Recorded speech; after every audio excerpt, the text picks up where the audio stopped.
Kels. This the remix from Ignition. Hot and fresh out the kitchen. Mama rolling that body. Got every man in her wishing. Sipping on Conquer rum. It's the freaking weekend, baby. I'm about to have me some fun. This a remix for Ignition. I wonder if he getting tuned up in jail. I thought that he had already been convicted. That was my impression. I thought that Kels had already been convicted. Oh, don't tell me practical absolutes. What are y'all doing? All right. We're going to talk about that on Fight Club tonight. So I thought that R. Kelly had already been convicted. I thought that that was already the thing. I thought that R. Kelly had already been convicted. It said Boondock style tuned up, Patrick Hill.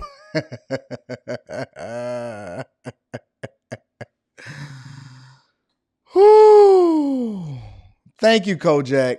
I appreciate you doing great things as a moderator. Shout out to all of my moderators. I love y'all. So he is convicted and he does have football numbers. Okay. Thank y'all for letting me know. Because he's on trial again. So apparently he's on trial. And let me tell you what I think that really happens, right? What I believe happens a lot of times is they want closure for the victims, because in my mind, I didn't understand why they would even entertain continuing to go after and spend tax dollars, prosecutors' dollars, and all of this other type of stuff going after them. But I think that also what happens when they do these additional trials, even after they've been convicted, is that they're giving closure to the victims, A, and then B, the prosecutors are getting their numbers up, they're getting their ability up so that they can go private at some point and get that real bag. And then C, on top of that, I believe that they're doubling down to ensure that he will never get out by making sure that he's convicted in multiple different cases. So just in case he was ever to appeal one and be able to get out, then he would have to still serve out this sentence if he was convicted over here. So that's my belief. I don't know. I don't really know, but I'm assuming that that's the narrative that goes along with it. But it was a trial. And so way back in the day, R. Kelly is over 50 now, right? If I'm not mistaken.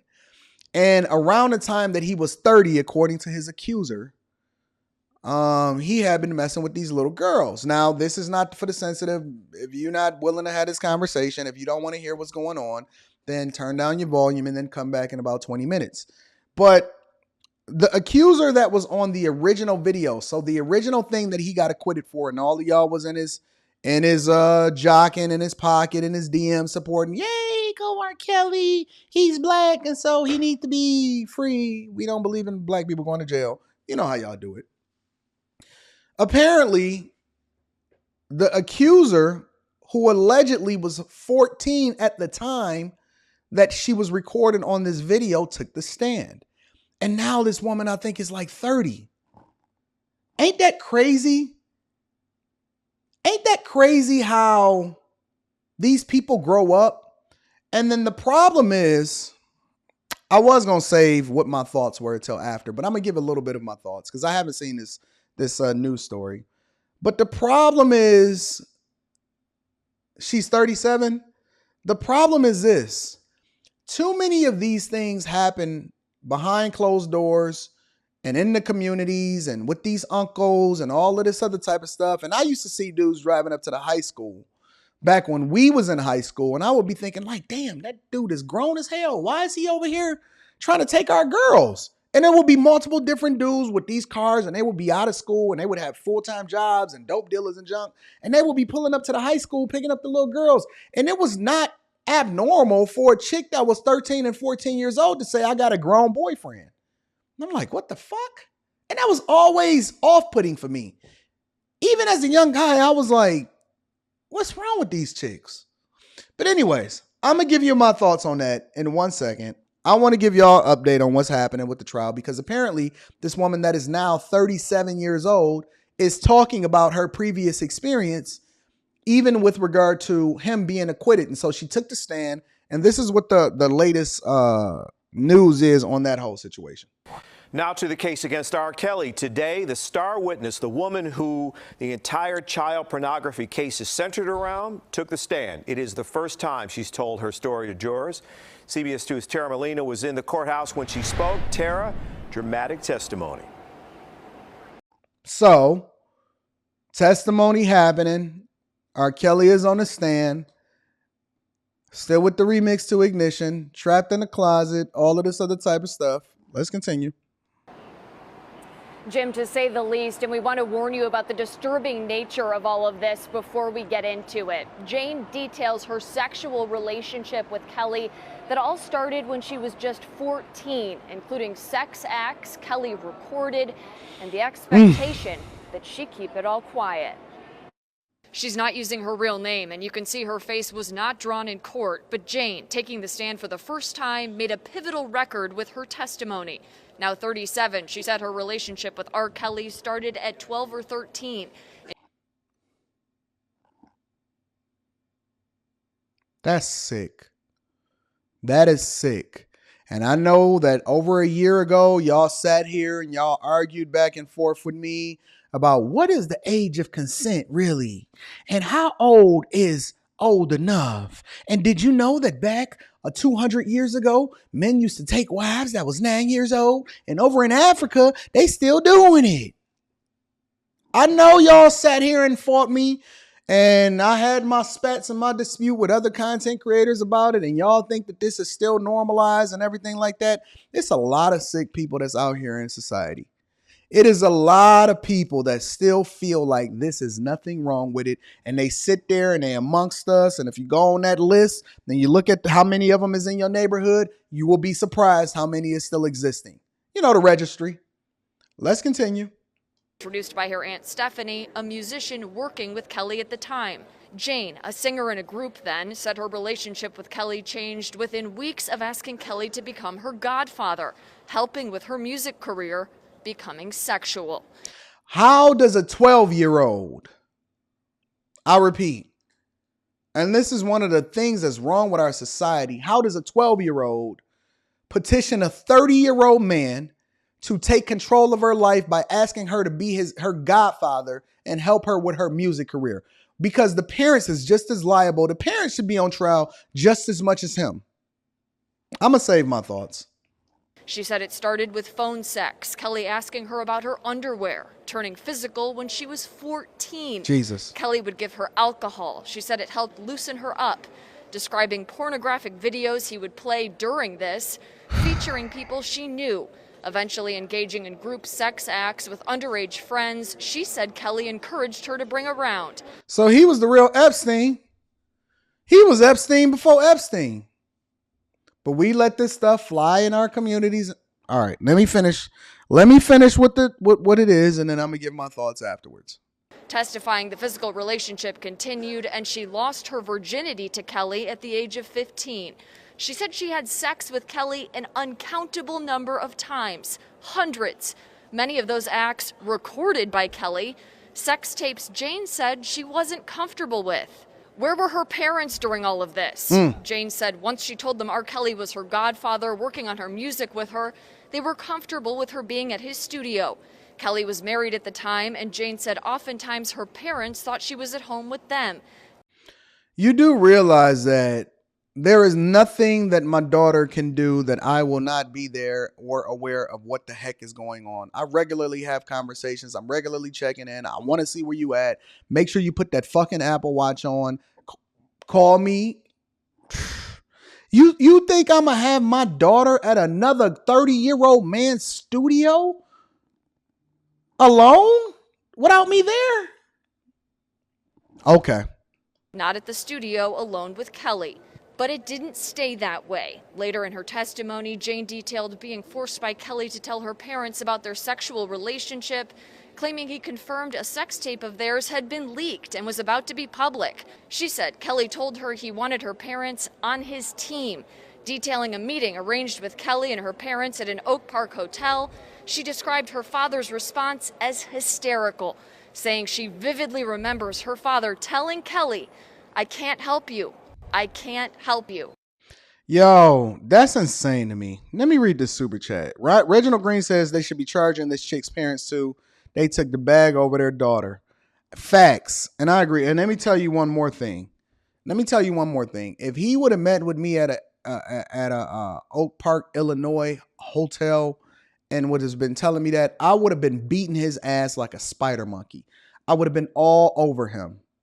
I would have been beating his ass. We would have been meeting, and I would have had a pistol in my waistband ready to put 10 in this dude. There's no way you're going to be sitting here telling me you want me on your team and you just, Lord, I have to pray sometimes. Because I pray to God, and I am very, very much, I believe I am the best father in the world. I have been there for my daughter since day one. And guys that are girl dads, you get it sometimes a little bit more than these other dudes that feel like they can justify the behavior of another grown man just because she's 15, 14, and 15 years old. You get it. We had a conversation on Lapeef Network last night. And the conversation was, are girls inherently born with value? That was the very first question. And as a guy that's a girl dad, man, there's very few things that I can't walk away from. I mean, I can walk away from pretty much anything. If somebody even threatens me, right? And they say, Anton, I'll beat your ass and whatever. I'm a grown man. I got stuff to lose or whatever. And as long as I don't genuinely feel like you're going to take my life or the people that surround me in which I got to defend it, then I can walk away from that. I can walk away from a dude talking shit to me and stepping on my shoe. I can even walk away if a dude push me. I mean, I'm that grown. I'm that, focused and mentally in a space to where I can control the narrative. It wasn't always that way, but I can control a lot of things. I don't get, flustered if somebody was racist to me or I feel like I'm being done wrong. I just overwork and I come back and I get the long-term results because that's the way I show my value. That's the way I show more. But it's very few things on this earth that I will kill for. And I will go on the offensive and I will put 10 in your head. Right now, I'm not going to sit here and play no games. If any man was to ever put his hands on my daughter, unauthorized, anybody that's around me, you are a dead man walking. You are a dead man walking. I don't care who you are. I don't care how cool we are. You are dead. One way or another, I am going to find you. I am going to catch you. And I am going to ensure that you don't even make it to a jail cell because I want you gone. I want you gone off the face of this earth. It's no way that a man sat there and told him her father sat there and told her that he want him on their team after it's a tape showing that he pissing on your daughter. What the fuck? Come on, man. What are we talking about, bro? It's a tape and he pissing on your daughter, bro. And you sitting there negotiating with this man? Patrick Hill, bro.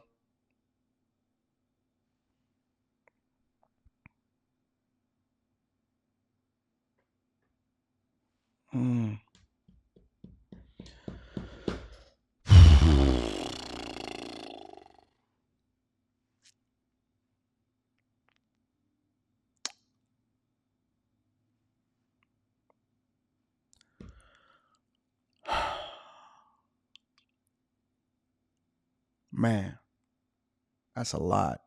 That is a lot.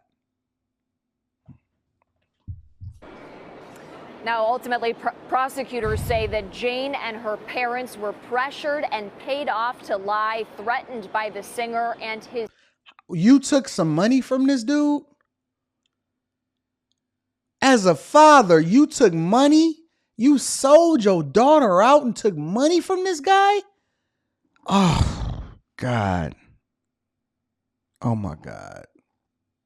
Team. Her testimony and cross-examination expected to start back up here first thing tomorrow morning. This trial set to run about 4 weeks. Reporting live outside Dirksen Federal Courthouse, I'm Tara Molina, CBS 2 News.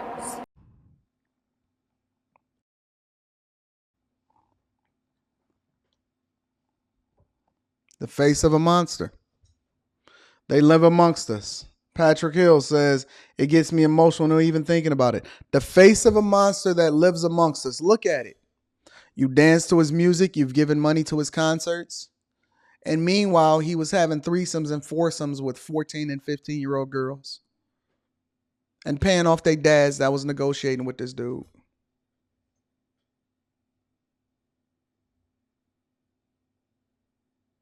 And these are the people that we protect. Listen, man. This is so normal. Because R. Kelly is just the face of it. This is so normal.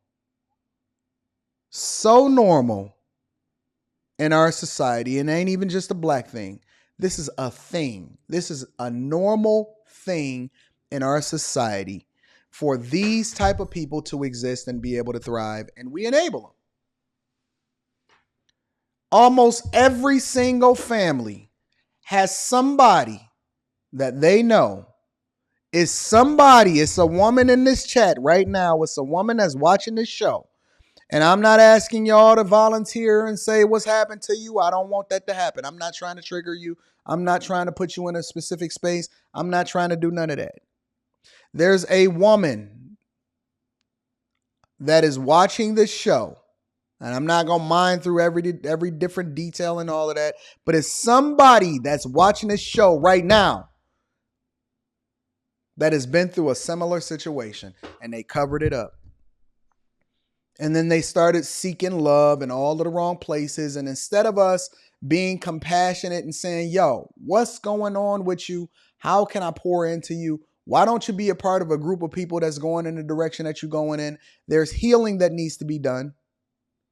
And instead of us seeing the best in people, because you can do two things at one time. You can hold somebody accountable for their behavior. And then at the same time, you can offer an opportunity for them to be able to correct themselves by offering resources. But instead of us looking to understand, we look to condemn. But I'm telling you, this happens on a regular basis. There is somebody that is in this chat right now. Multiple different people. It's too many of y'all watching at the same time. Somebody in here has experienced a similar, if not worse, thing as they were growing up. During the pandemic, do you know that was one of the biggest concerns? Because I went to a meeting with local officials in order to get some insight and some information as to what they were thinking by keeping a lot of these kids home. Do you know that the number one concern, and this is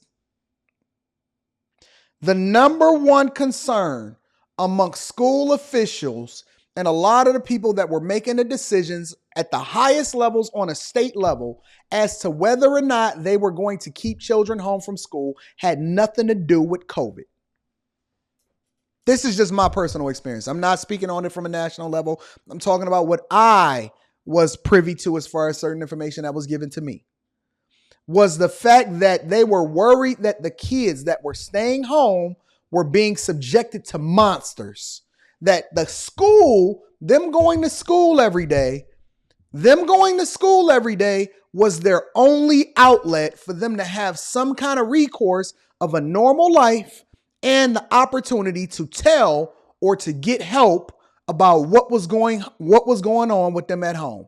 Do you know that it was like a secret veil and a cover up of what was really happening and the amount of reported instances that was happening at home, and that certain numbers dropped and certain numbers went up with regard to what was happening and what was being reported?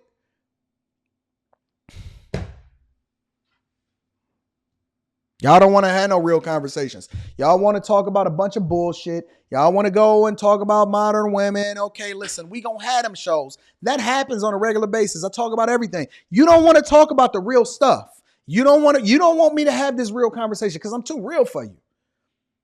Oh, there go Anton again, getting on his high horse. High as fuck. High as fuck. My horse is high. It's a lot of things that's happening behind closed doors that we don't want to have a conversation about because it's too easy to blame it on the system. It's too easy to blame it on the white man. We don't want to deal with the problems that's happening in our own households and in our own families.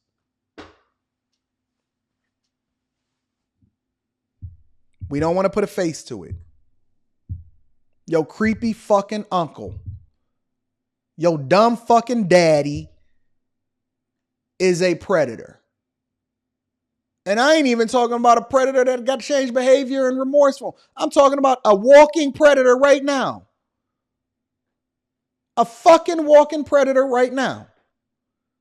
Yo homie, let's get real. Let's get real. Your homeboy is at a high school picking up high school chicks in their DMs right now.